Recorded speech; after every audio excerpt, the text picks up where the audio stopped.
Hello and welcome everyone. My name is Taylor Lynn. I'm the Student Engagement and Communications Coordinator with the American Indian College Fund. I'm honored to welcome you and thank you for joining us for our 5th annual Summer of Success conference, Cultivating Connections into Success, hosted by the American Indian College Fund. These next 3 days centered on Native culture will feature speakers and breakout sessions focused on navigating college and career success and wellness practices. Attending sessions each day will make you eligible for various prizes, so we encourage you to look at your schedule and plan out which sessions you want to attend based on your interest.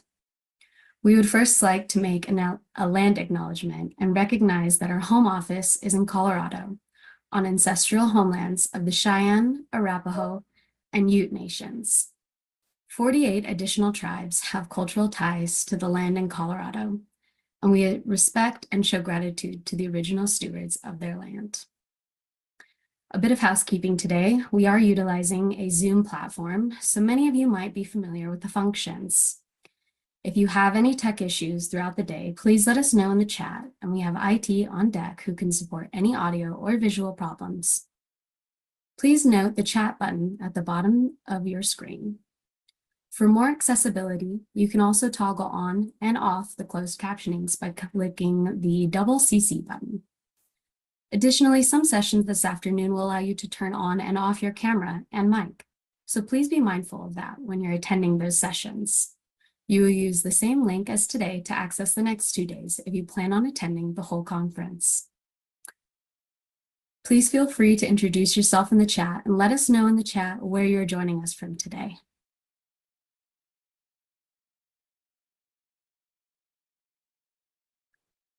To start this morning off with our opening words and reflection, I'm happy to introduce Phil Two Eagle, Executive Treaty Director for the Rosebud Sioux Tribe.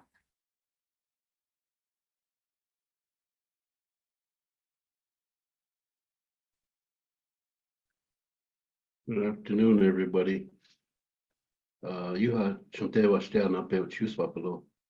shake your hands with a good heart, coming to you from Sichango Lakota Makoche. I'm the executive director of the Sichango Council Fire. As you see the opening page here, we are part of the Ocheti Shakonyo Oyate, which is the 7 Council Fires Confederacy of the Lakota, Dakota, and Nakota. Today, I wanted to greet you in a good way and to offer some of our knowledge from the treaty councils, and I'll be taking you through a PowerPoint presentation.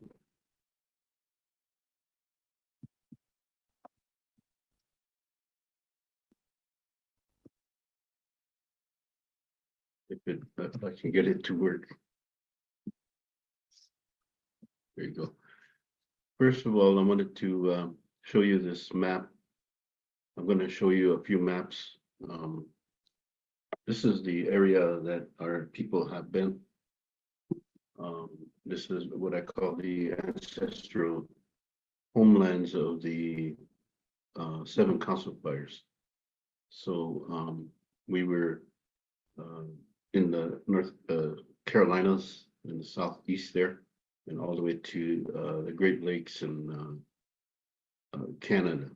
Towards this whole area is where our people have been. So we call this the North America, the Keawita, which is the Turtle Island.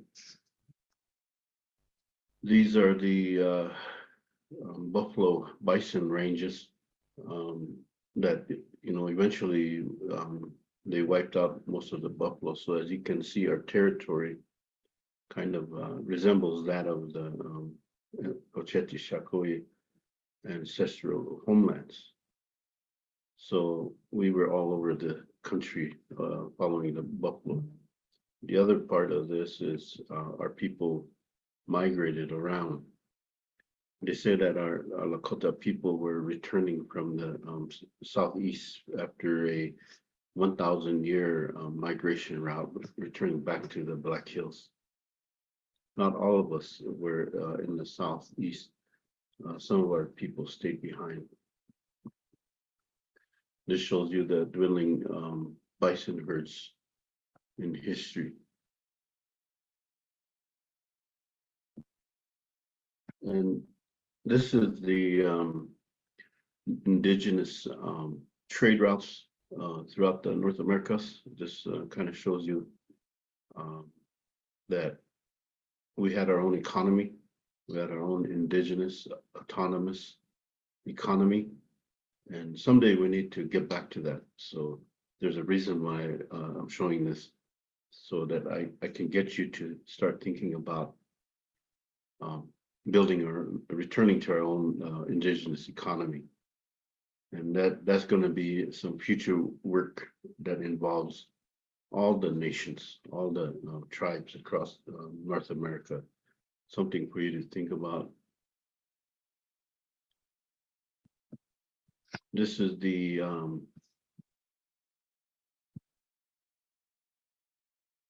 1851 treaty boundaries. And I want you to take a look at the gray brownish area there that says Oceti Shakoi. And according to the treaty, that was the area that was set aside where the Lakota, Teton Lakota bands. However, the right side, lower right corner, you'll see where it says Lincoln. Just to the right of that, the 1851 Fort Laramie Treaty, that's where it's supposed to begin, the description, the legal description. So later on, I'm going to show you a point of what happened in that history. During this PowerPoint, I'll be talking about some legal terms, and it could get very technical, but also I will be discussing some historical and cultural information, stories, history. These are the waterways and aquifers in our treaty territory. Underneath all this is also the Ogallala Aquifer. Some to think about as we go through this. Just want to show you some these maps.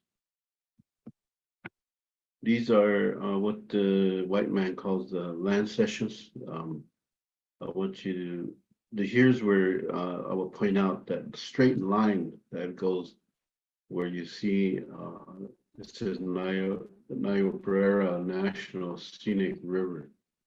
There's a straight line that cut off the treaty boundaries. That's so in 1851.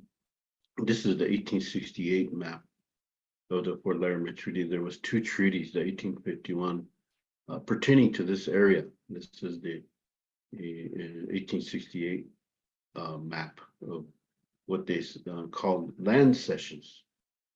But you got to remember the Lakota people never gave up Indian land whatsoever. But the white men themselves, they went and started taking land. So there's a big difference between the 1851 boundaries there and 1868. They start carving it out, which is illegal. And I'll cover that later on. Here's that red line I was talking to you about. This on the left map. That's these maps here were drafted, drawn sometime after the 1851 and 1868 treaties. You have to remember that there was no maps at the time the treaties were made. So these maps were probably commissioned by the Indian Claims Commission later on. So as you can see, they're playing around with the boundaries of our territory. and cutting it up, changing it. That red line that you see on the left side is called the Royce line, because later on in the treaties, um, they made a new provision that gave lands back to the other tribes in those areas. So I don't know what if the U.S. government treaty commission uh, promised something or there was mistakes made, but that red line is called the Royce line.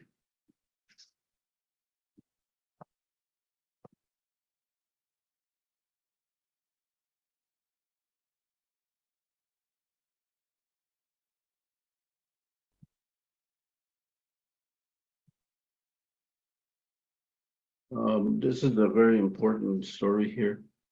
Is Tehinchala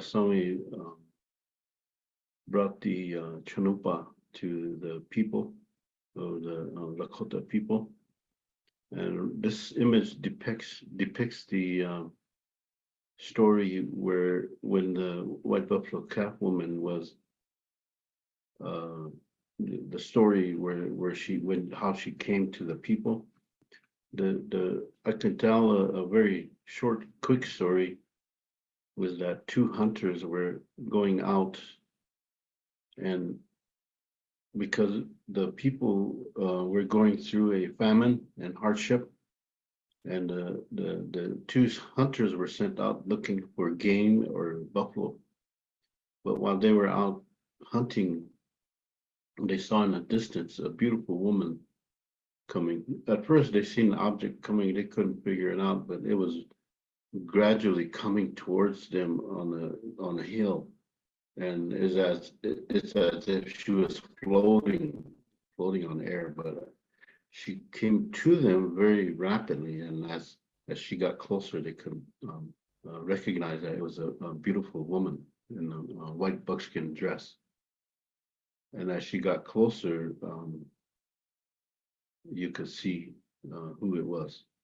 And when she got close enough, one of the warriors had bad thoughts. So, and he had thoughts of making her his wife, and taking her home with him. And, the woman could read his mind. So knowing that, she called the one with the bad thoughts to come forward, and then next thing you know, there was a cloud that engulfed him.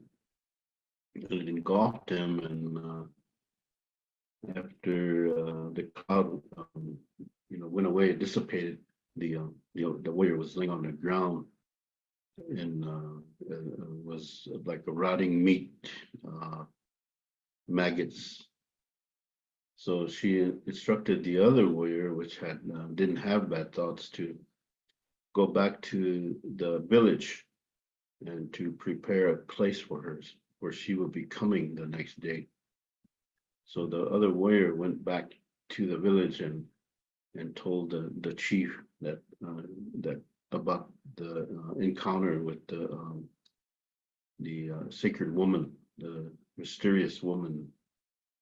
So the chief prepared a special lodge for her.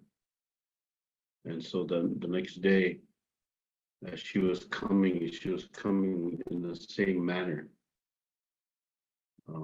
She was floating, and as she got close, the people saw her that it was a woman in a buckskin dress, and she was carrying a bundle with her.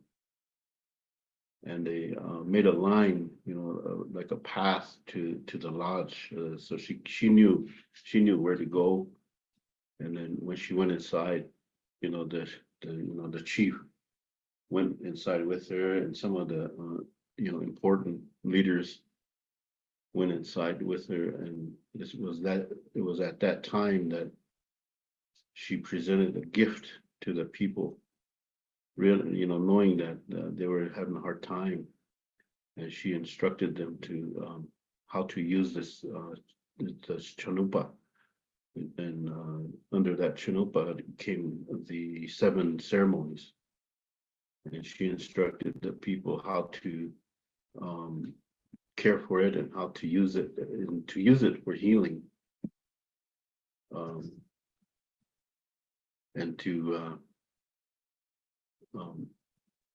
be to is a symbol of unity, that the only way to get to make things better was for the people to stay united and to pray together. And there's more.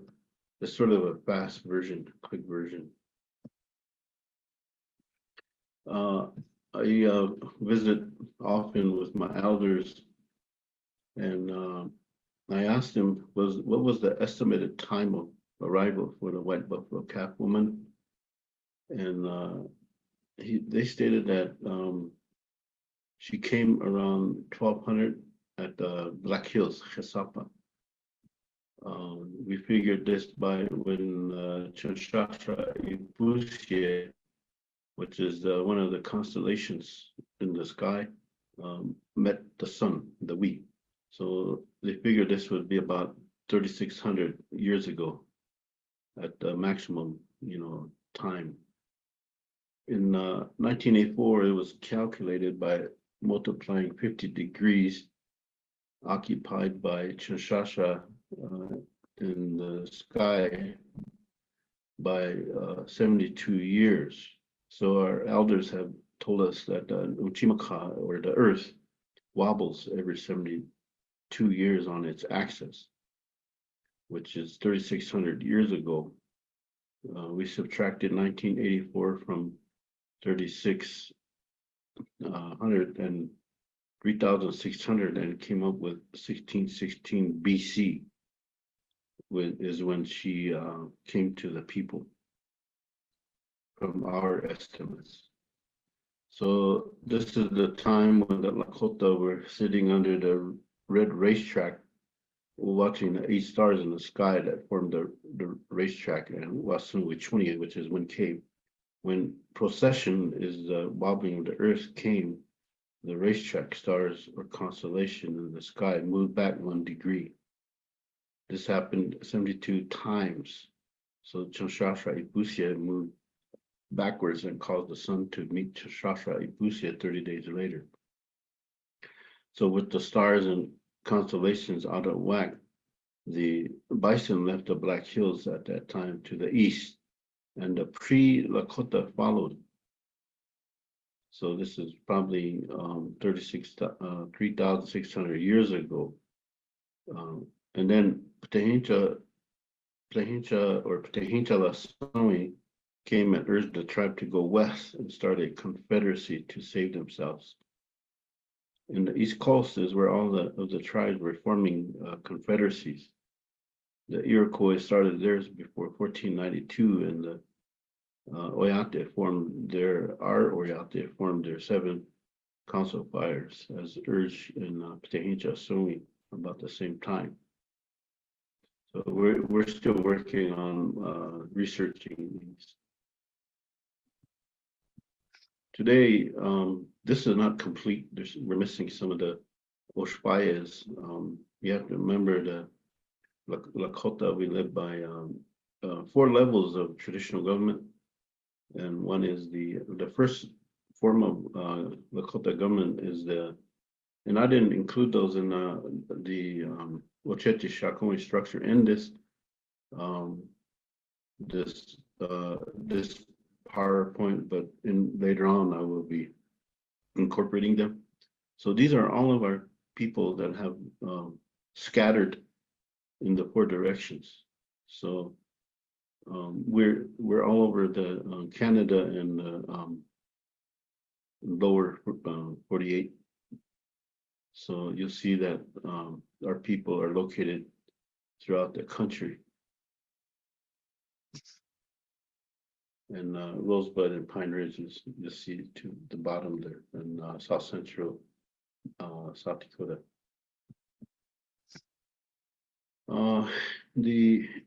Based on the the teachings of Tehincha Sami or Tehincha La Sami. These are some of the Lakota laws.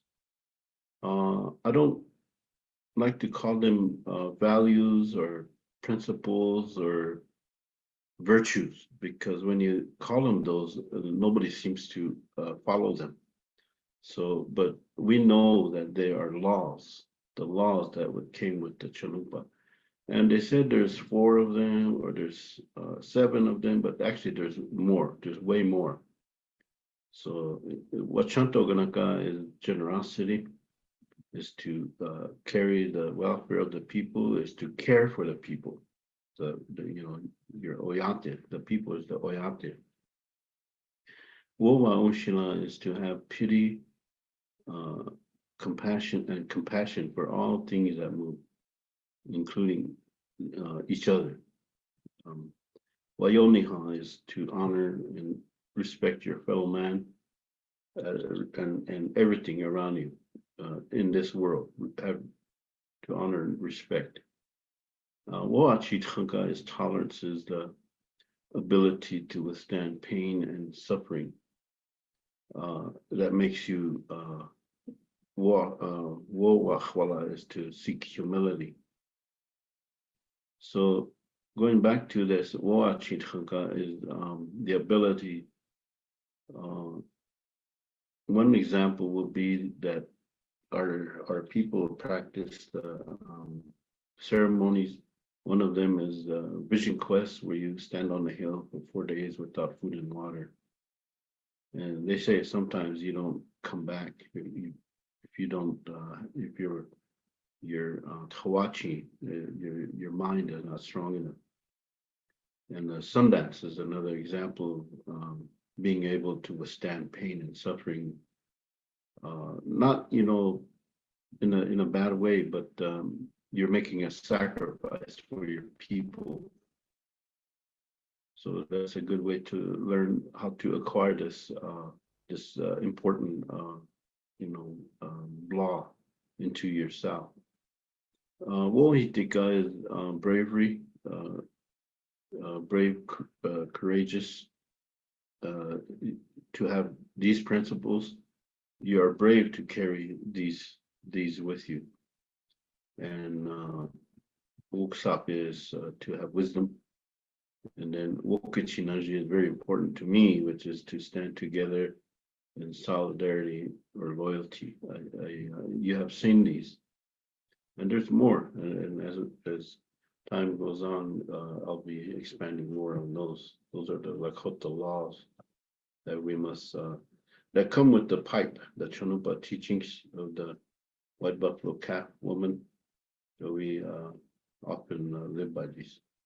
The teachings of the White Buffalo Calf pipe woman is very important to us. It's very significant. Here's some things from the Lakota Wichoni or Lakota world. The very important, I guess, highlights is that Marie is the spirit.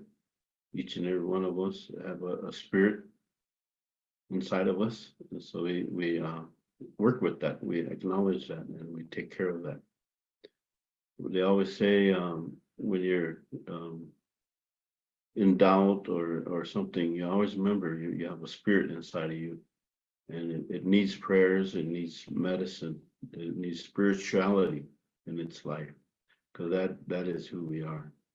Wahudka is the root medicine.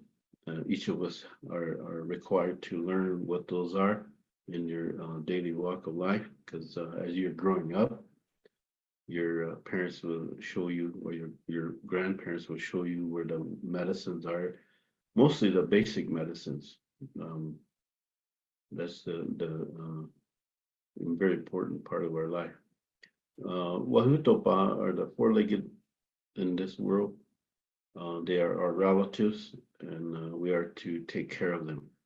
And because if you recall, the Tathanka is the bison, fed us and clothed us and gave us tools and weapons. And so the horse is also very sacred to us, and the dog. the shuka, the dog is a very important animal for us. They have powers too, so you have to treat animals, and they have a sovereignty too. So the wildlife have a sovereignty. You need to take care of them. Hupahu is the wings of the winged ones, the eagles, the birds. Then Wamakashka are the creatures that live in the earth dwellers. And mani is a very interesting word. Ni is to live. So mani, as you put it, mini, there's water. Water is the way of life. Water is life. I want to point out, remember DAPL, the Dakota Access Pipeline, they used to say, water is life, but actually what what it means is the water is alive. The water is alive. So, and you have Uchimaka, Mother Earth, we need to take care of her, especially now with the earth. Mother Earth is in pain. She's heating up, it's warming up. That refers to the climate crisis that's happening right now. And we need to get ready for that. And I hope that in your work that you will keep that in perspective, because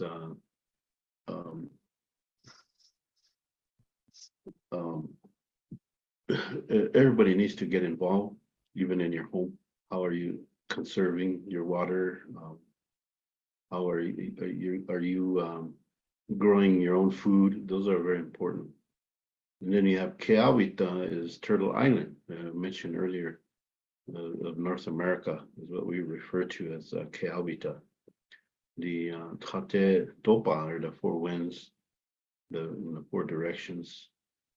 It refers to the four directions, but because we have four winds that can come from any direction. It's a very important, interesting term that is referred to as the woman is the Wia. We is sun and Ia is stone. So as you learn your Lakota language or your own language, what nation you're from, you break down these words and they are very meaningful. They tell a story. Then you have Cheta. Cheta is fire. And then Wichonie is breathing. And Wakantanka is the great spirit. And the Tiwai is a family. So it's important to remember what happened to us in our history. We call that the white man call it the doctrine of discovery. We call it the doctrine of domination, because this is something for everybody to remember. The Oceti, concerning this affects every indigenous nation around the world too, not just the Oceti Shakoi, but the Oceti Shakoi, the seven council fires of the Great Sioux Nation includes the Lakota, Nakota, and Dakota, and they long predate the conception and construction of America and the United States. The existence of the Oceti Shakoi Oyate and their spiritual way of life extends from the beginning of time. These are very important to know. Western European ideas acknowledge thousands of years of existence of the Oceti Shakoi. Our ancestors lived free and independent of any political and legal claims of a right of domination asserted by the monarchies of Christendom on the basis of the papal bulls of the 15th century and carried forward by governments of the United States and Canada. In Dom Diversos of 1452, Pope Nicholas V exhorted King Alfonso of Portugal to go to the western coast of Africa and invade, capture, vanquish, and subdue all Saracens, pagans, and other enemies of Christ, reduce their persons to perpetual slavery, and take away all their possessions and property. Now, I want you to remember this, because in history, in history, that is still evident today of look, this is 1452 and the Pope issued these papal bulls, and that eventually it turns into federal Indian policy. And so I want you to take a look at this and look at your nation, look at your reservation, look at your people. We have been reduced to perpetual slavery. That's federal Indian policy translates into what they call plenary power, which is the absolute and total control over the Indians, even though we're not Indian.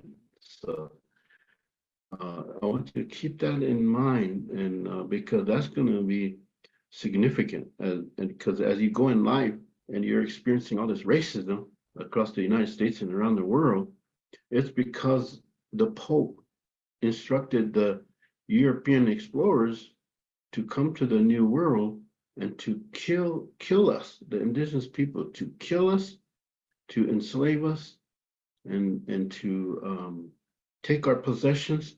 And if that don't work, to Christianize us. So I want you to keep remembering that, because that's going to be significant. You can write papers on this in college.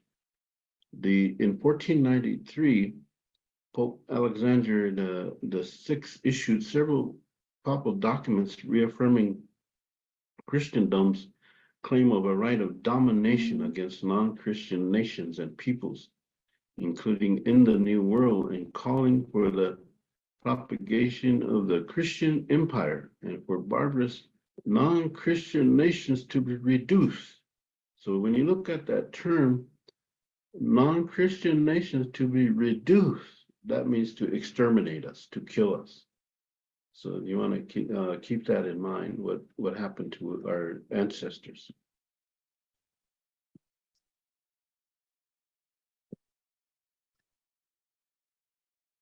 In 1496, King Henry VII of England issued a royal commission to John Cabot and his sons using the domination language of the papal bulls, authorizing the Cabots to seek out, discover, and find whatsoever isles, countries, and provinces of the heathens and infidels, which is us, indigenous people, that before this time have been unknown to all Christian people, meaning that lands that have not been claimed for the colonial empires, to all Christian people in the New World. So that means that the land was untouched by the Christian people to claim it. So, and then in 1823, the United States Supreme Court, under the leadership of Chief Justice John Marshall, issued a unanimous decision in the case Johnson versus McIntosh, affirming for the United States a right to take possession, notwithstanding the occupancy of the natives who were heathens, and at the same time admitting the prior title of any Christian people who may have had previous discovery. We're heathens, and basically what they're saying is that we didn't have the right to own land. So I want you to remember this as the next generation leaders, that even on your reservation, your tribe does not own that land. It might feel like it, but you really don't own that land because it's in federal trust. Not tribally owned, but in federal trust. That means the United States federal government owns your reservation. That's the way I understand it. There's an effect to that, to today's tribal government too, but I won't get into that too much because that's hindering tribal leadership today, and something I call the Stockholm syndrome. And I was going to go into that today, but maybe another time, if they want me to, I can expand on this presentation some more. The United States government continues to use the doctrine of Christian discovery and domination against the Oceti Shakoni to this day, and not just Oceti Shakoni, but to all nations, all indigenous nations, original people. We don't want to call ourselves American Indians because we are not from India.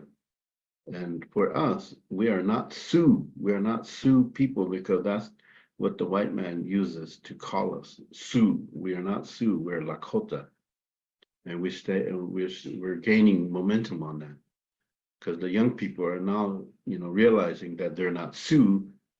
So we have some changes to make. We need to return to who we truly are, or Lakota, Dakota, Nakota, and whatever nation you're called originally. That's what you should be standing on.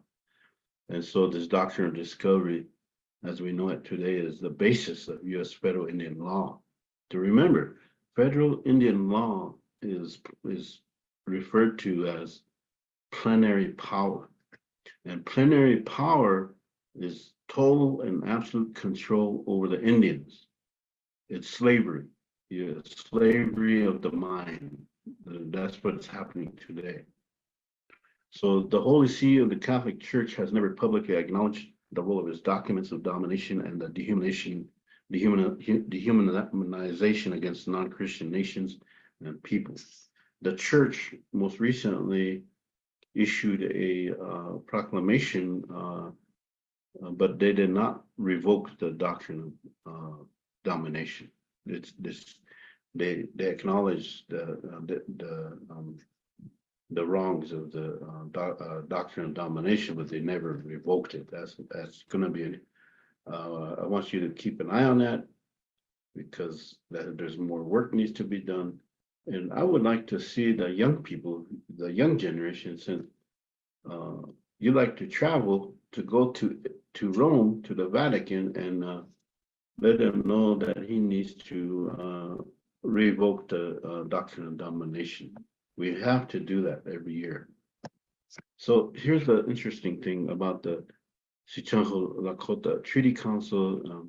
I use it interchangeably. We are originally called the Council Fire, the Sichanjo Council Fire, because the Treaty Council were formed right after the treaties, somewhere along the history.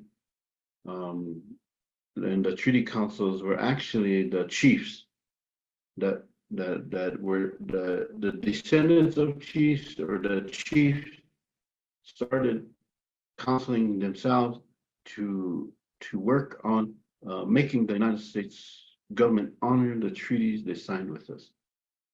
So you got to remember, prior to the treaties, we were free and independent nations. We lived freely, and we sustained ourselves across Turtle Island without any white man food or anything. We lived a free and independent life.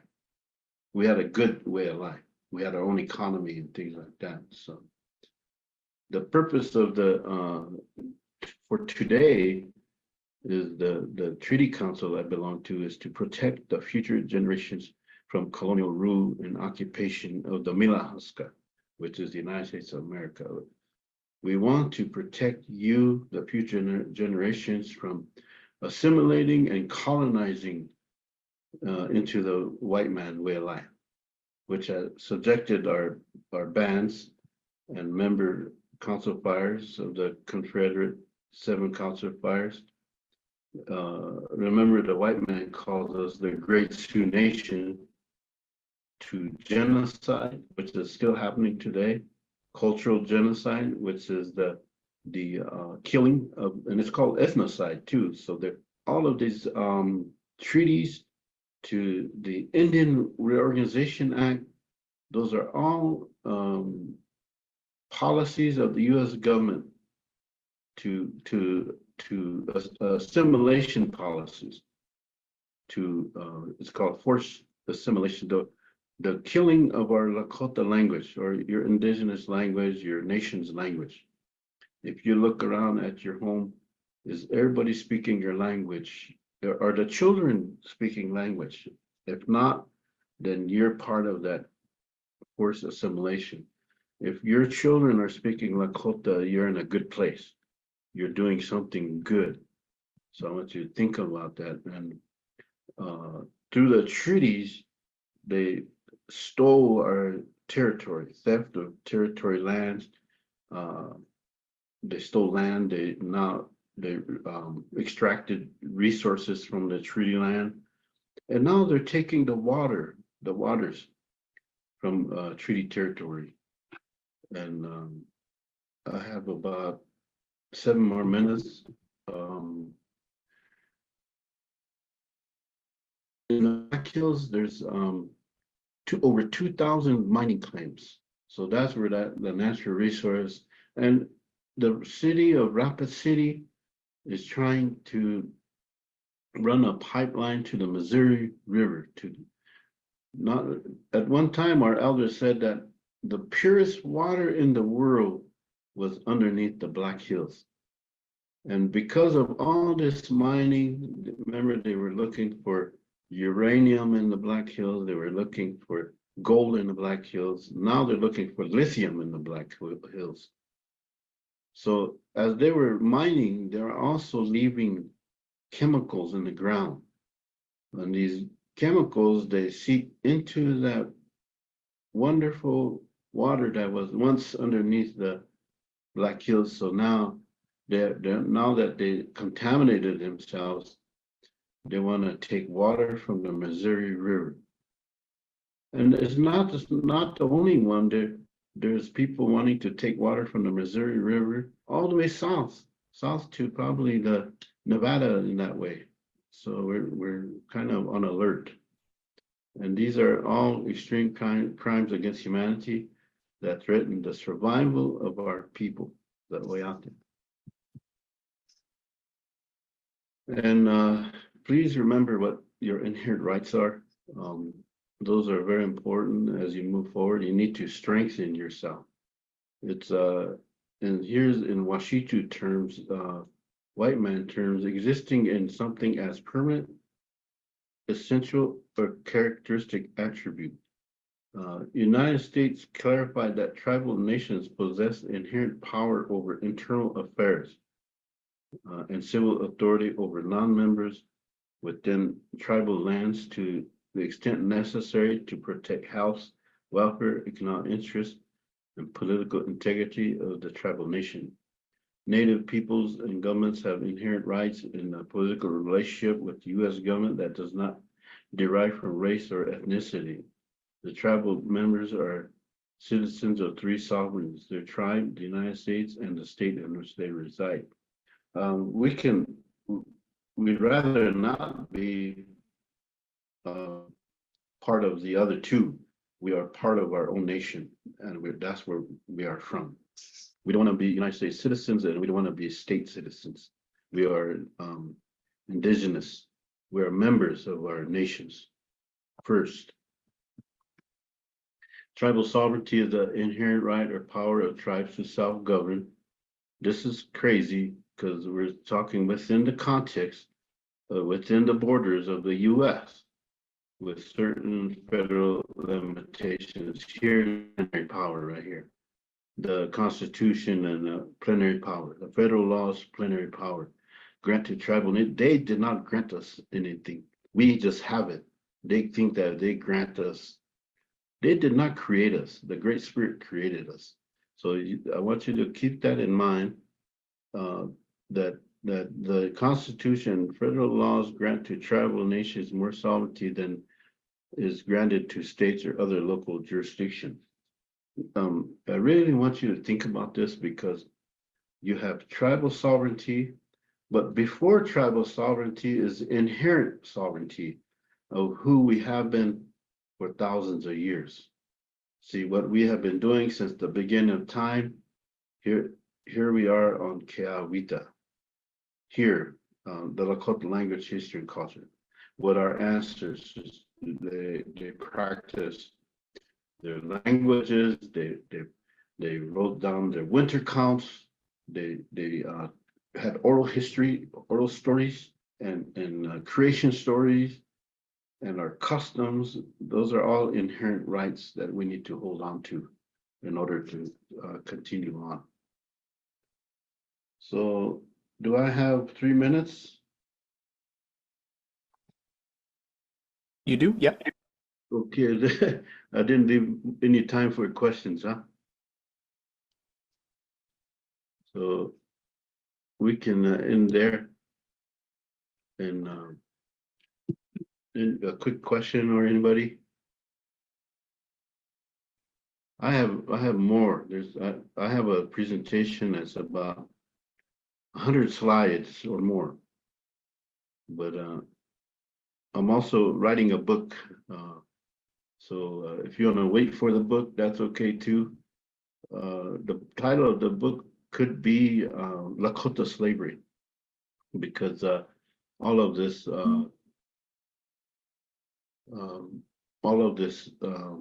results in slavery, slavery of the mind of what's happening today. We have about 6 more minutes.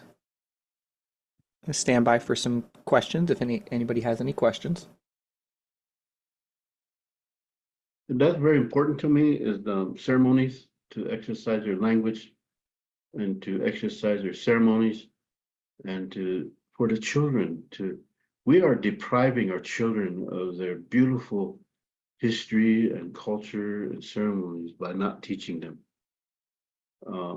To me, that's like depriving of their spirituality.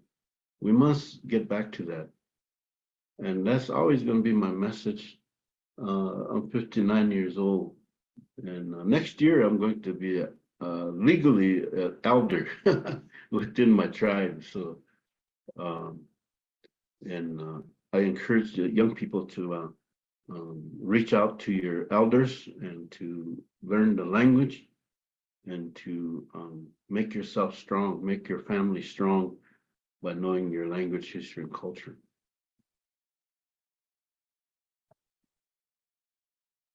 Everybody must be shocked. Okay, what is your advice for scholars who are interested in this knowledge? Where should they start? I would, it's always going to be start from the beginning of time, beginning with inherent sovereignty. We need, this is what I believe. I hate to say it this way, but remember, we're all slaves today of federal Indian policy. It's called plenary power. And the Indian IRA, Indian Reorganization Act, is a example of plenary power, and it's an assimilation policy that went back to the doctrine of discovery or doctrine of domination.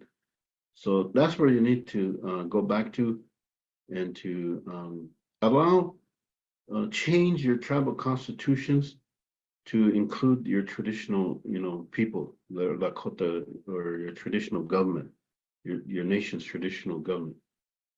What is the importance of being good relevant, or what do you think that means? Kinship.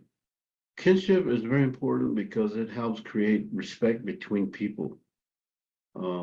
Like wherever I go on the other reservations, the young people either call me Lekshi, which is uncle, or they call me Kaka or Tunkashila or Lala.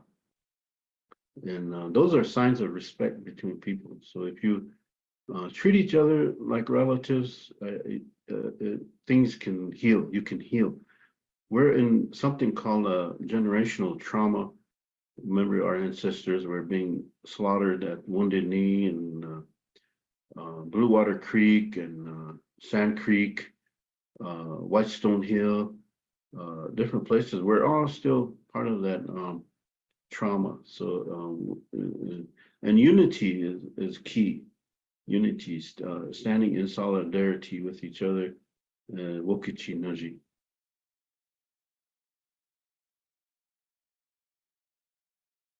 So if you need me to come back again, somebody said part 2, so